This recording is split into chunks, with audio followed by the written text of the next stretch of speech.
Salut la team, on continue avec notre petite histoire du marathon dev. On a parlé la dernière fois déjà des tableaux et un peu des formulaires.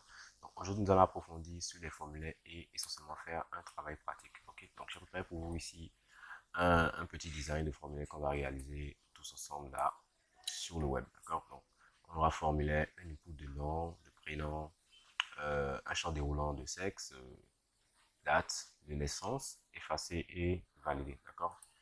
Donc, pour cela, nous allons utiliser le fichier de la page 2 pour le faire. Donc, je mets ici déjà formulaire, formulaire comme titre, ok. Donc, là, je mets également formulaire.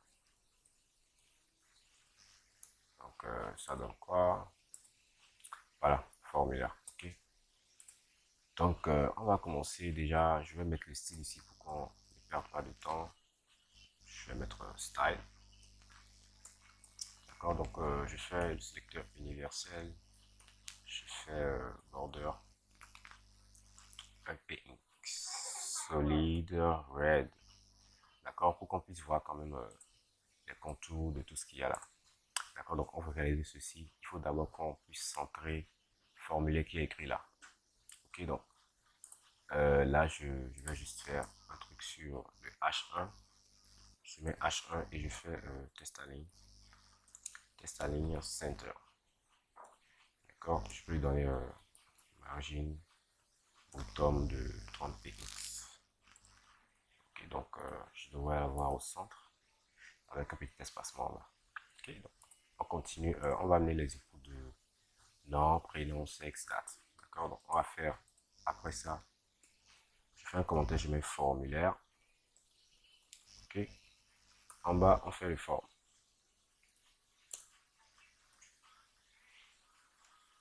On fait le form. D'accord, et dans le form maintenant, on va faire d'abord la partie de nom, sans label et sans input. Donc, on va faire cette partie-là et je propose qu'on le mette dans un div. Donc, je fais un div dans lequel je fais le label qui sera nom, deux points, et le input. Input, type test, d'accord. Je mets un commentaire juste en haut ici pour dire que c'est le nom. Alors, qu'est-ce qu'on a? On a ça. Ok, on a ça. Ensuite, je veux prénom. Je veux prénom. Pour le nom, c'est bon. Donc, on passe au prénom. Donc, je mets là directement prénom. Ah, je vous signale au passage que pour, par exemple, sélectionner plusieurs éléments à la fois et les éditer, il vous suffit de mettre la touche Alt. Donc, quand je sélectionne ceci, je maintiens Alt sur le clavier et je sélectionne là-bas également pour taper du test aux deux endroits à la fois. Ouais, donc, c'est un raccourci de VS Code qui nous facilite quand même un peu la vie. Donc, prénom, c'est bon. Ensuite, je vais amener le champ de sexe. Ok. Donc, sexe ici, d'accord. Sexe. Maintenant, pour sexe, ce ne sera pas un input, mais on va utiliser en fait une balise select pour représenter ce champ de sélection, ce menu déroulant là. Donc, on va faire ici un select, c'est la syntaxe déjà que je vous donne là. On fait un select et à l'intérieur, pour les valeurs, on met juste des options. Donc, option, je mets masculin, masculin et ensuite juste féminin. Féminin, d'accord. Donc, j'ai le champ de sélection de, voilà, de sexe, de masculin, féminin. Prénom, nom. Ok, super. Donc, on continue avec date de naissance, effacé, validé. Ok, pour la date de naissance, ce sera aussi un input. Un input tout simplement. Et les autres. Donc, je mets ici date. Là également, date. Input type, maintenant ce sera date. Là, je mets les boutons.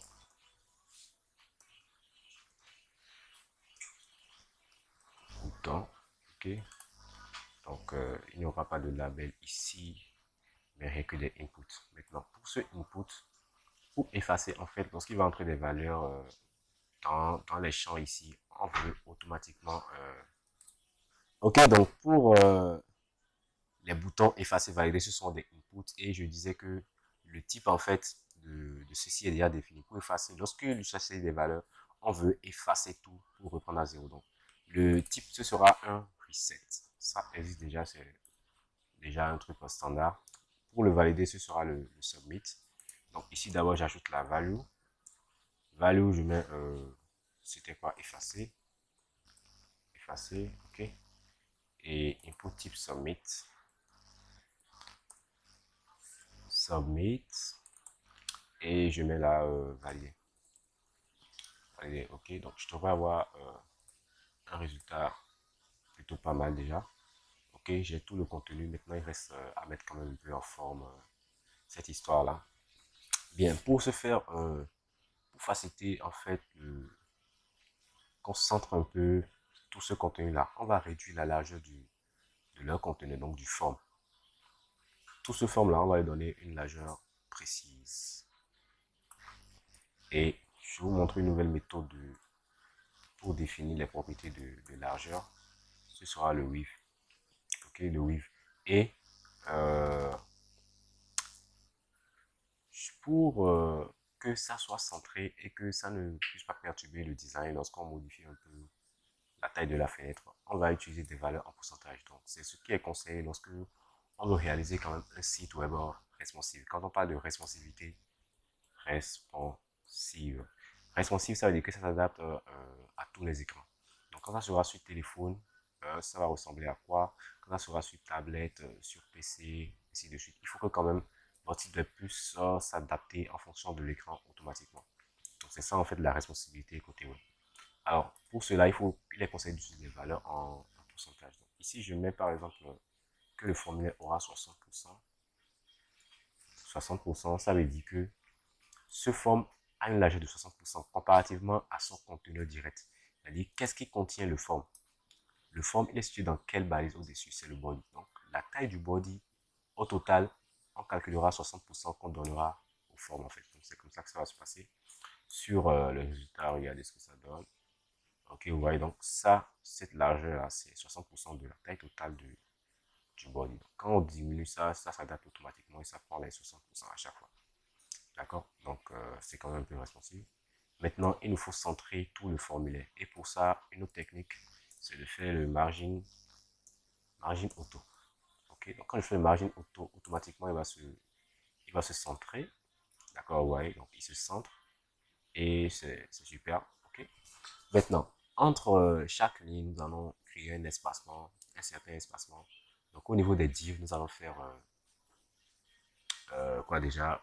Au niveau des divs, nous allons donner un petit padding. Donc, pour chaque div, on peut utiliser un sélecteur avancé forme espace div pour dire quoi? Tout div qui est contenu dans le forme. Ok? On peut le faire comme ça. Alors, on dit padding. Padding, je donne 10 pixels. 10 pixels. Donc, il va donner 10 pixels de chaque côté. C'est un peu trop, hein. Je donne 8 par exemple. Donc, quand j'actualise, ok, donc j'ai un semblant d'espacement et c'est plutôt bien. D'accord. Donc, ensuite, il faut que le div aussi puisse. Bon, d'abord, on va donner une taille spécifique à tous les inputs et les selects. Ok, donc je vais dire input select. Je leur donne une largeur width égale à 60%. 60%. Ok. Et pour les labels, je leur donne 40%. Pour que ça fasse le 100%, label, je leur donne width 40%. D'accord? Donc, sur mon résultat ici, ceci c'est un label, ça c'est un input. Label input, label select. Donc, le input va prendre en fait 60% de la largeur qu'il va trouver là. Et le label va prendre les 40% restants. Okay. Voilà, voilà ce que ça donne. Ok, donc maintenant on peut essayer de quand même réduire la largeur du div, de chaque div qui les contient, ok, pour quand même avoir un semblant de centrer quelque part ici, faire la même chose sur le div. Donc sur le div, on avait mis un padding. Ok, on peut mettre maintenant width et à 90%, 90% et je lui donne margin auto. Margin auto, d'accord? Donc j'aurai ça comme ça. Ok, comme ça c'est déjà pas mal, c'est déjà pas mal. Ok, donc là, j'ai mis 90%, je peux réduire un peu jusqu'à 80%. 80% et voir ce que ça donne. D'accord? Donc, quand ça change, c'est plutôt assez concluant. Ok? Voilà. Donc, maintenant, qu'est-ce qu'il reste à faire? Il faut quand même qu'on puisse les aligner efficacement comme ça. Alors, je fais un petit zoom sur les grids en CSS. C'est juste une configuration de grille. Okay, donc, on va transformer tout ça là en grille et utiliser des colonnes, lignes pour placer les éléments. Ou on peut utiliser également un table dans lequel on va placer les éléments pour que ça puisse quand même s'ajuster rapidement. Okay. Alors, à remarquer ici que les inputs ici, puisqu'on a donné 60%, 60%, ça dépasse 100%, donc ça déborde. Alors que ça doit être sur la même ligne. Donc, on peut à eux leur donner une classe BTN. Ok, BTN, je fais la même chose ici, classe BTN. Alors, quand je vais appliquer une propriété sur les BTN, je fais point BTN comme on l'a vu déjà. Je leur dis que eux, le width, c'est 30%. D'accord, donc eux, ils vont reprendre width de 30%, 30%. Bon. Donc 30%, 30%. En fait, on a appliqué une propriété déjà qui est sur le input. Mais du fait qu'on a mis une classe pour les deux là et qu'on a appliqué encore une nouvelle propriété, c'est la propriété de classe qui sera considérée. C'est elle qui sera prioritaire en fait. Donc il y a la balise, les classes et ensuite, voilà, la balise, les classes et l'ID. Donc l'ID est prioritaire sur la classe et la classe est prioritaire sur la balise. Okay? Donc c'est les propriétés qui s'appliquent aux plus prioritaires qui sont conservées. D'accord? Maintenant, ce div là, on veut essayer quand même d'espacer les éléments, d'espacer les deux éléments pour qu'ils soient de part et d'autre. Alors pour ça, une nouvelle technique qu'on va utiliser, je vais mettre un ID ici, ID BTN, d'accord? ID BTN div. Ok, donc je vais mettre un style maintenant sur le BTN div. Donc BTN div, d'accord? Ici, on va faire un display flex. Display flex et justify content space between, d'accord? Donc sur le résultat réel, ce qui se passe, voilà.